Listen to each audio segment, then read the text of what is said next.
Now we got this question that I knew would be interesting for you, especially with writing your book that you've been doing.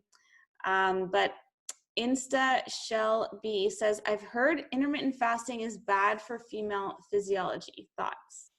This is so really ridiculous to me. I don't know where, well, I know where some of these thoughts originate from, weird little trolls on Twitter that have never actually worked with patients. I've actually worked with over 10,000 women of all ages. And it's just so bizarre. So we do track certain female hormones. I will say if you're postmenopausal, some women take better to extended fasting, being like 48 hours or 3 days or occasionally longer fasts. And some people don't, like Eve. And I think it also has to do with, where you were entering menopause in terms of hormonal imbalances. Are you very estrogen deficient, and how your body's going to respond as you start releasing estrogen as you burn fat. For a lot of women who are postmenopausal, they feel better doing extended fasts because they're so estrogen depleted that when they fast and release estrogen, they start to feel good.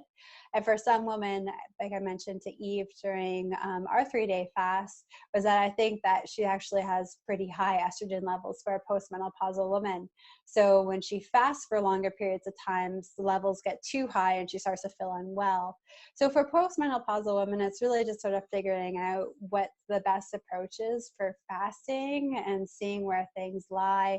I really think everyone on the planet should have a Dutch test. That would be the best indicator of where you are. Give us a lot of knowledge, but they're still pricey. So it's just experimenting, we can get a better idea. But we've actually seen in the postmenopausal women them start to have regular periods again. And we've also started to see their hair color grow in again. So where their hair might have gone gray or white, we're starting to see like brunette roots or blonde roots or redheaded roots. So we're actually seeing anti-aging happen in real life in front of us in females.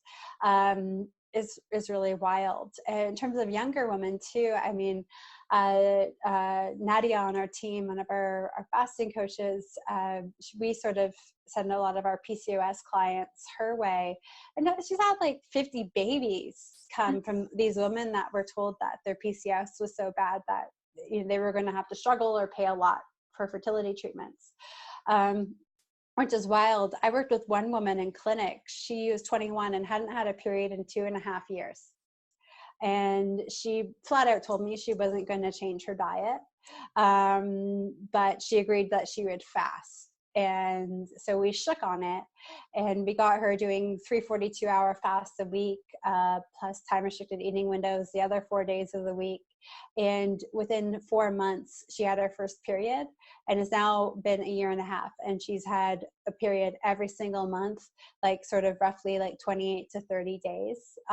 So very regular as well since she started doing this. And of course, like, whether you start fasting or you start keto, once you start feeling better, you want to optimize your health. So after having about 6 consecutive periods, realizing how cool this is and how much diet does affect your health, she's now made really awesome strides with the foods that she's eating too.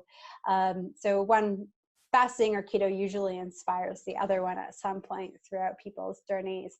So we've only just seen really incredible things. When women are new to fasting, if they're menstruating, we do see some, if someone does have fairly consistent menstrual cycles and they start fasting and start losing body fat quite rapidly, there are some hormonal shifts that occur. So if you're new to fasting, you might find that your period's delayed a few days. A lot of women will panic and think, oh my gosh, am I pregnant? Maybe when they weren't looking to become pregnant. So we find that it's about the first 3 to 4 months, depending on the learning curve for fasting consistency and a low carb or keto dietary approach. It usually normalizes in 4 to 6 months. So it's not uncommon to see it become a little bit irregular. During that 4 to 6 months too, people find that their cravings might actually worsen for more of those carby comfort foods as well. And unfortunately, it's one of those things where things just get worse before they get better. Usually a 6-month follow-up with these women, they're having regular menstrual cycles, shorter and less painful menstrual cycles, less cravings, and they're actually able to fast during their periods if they try to. So it does get worse before it gets better for those women. Yeah, I don't understand where this idea that fasting is bad for women or intermittent fasting is bad for women. I've only seen it, especially the intermittent fasting, I've only seen it improve health, and I just don't understand why it could be okay for men but not for women. I mean, men have hormones too.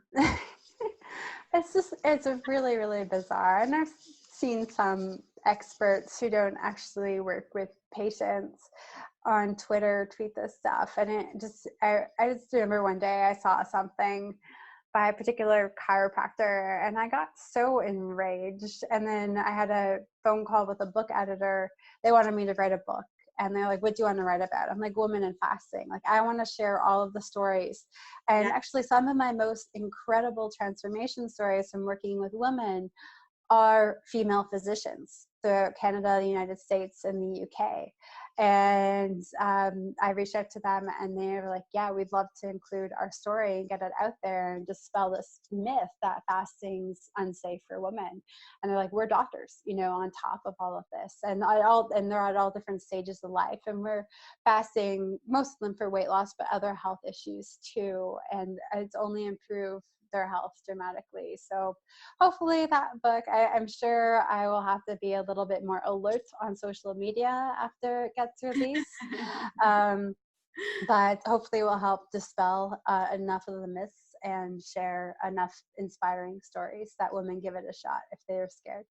Yeah, I hope your book helps settle that once and for all, because I just don't get it. And I mean, women have a lot of hormones, yes, but in most cases we're overnourished, and the body's hormones, which are just signaling molecules in the body transmitting information, they're out of balance, like especially the main one, insulin. So fasting helps correct that, the main Yeah. hormone that will help you balance out all the other ones.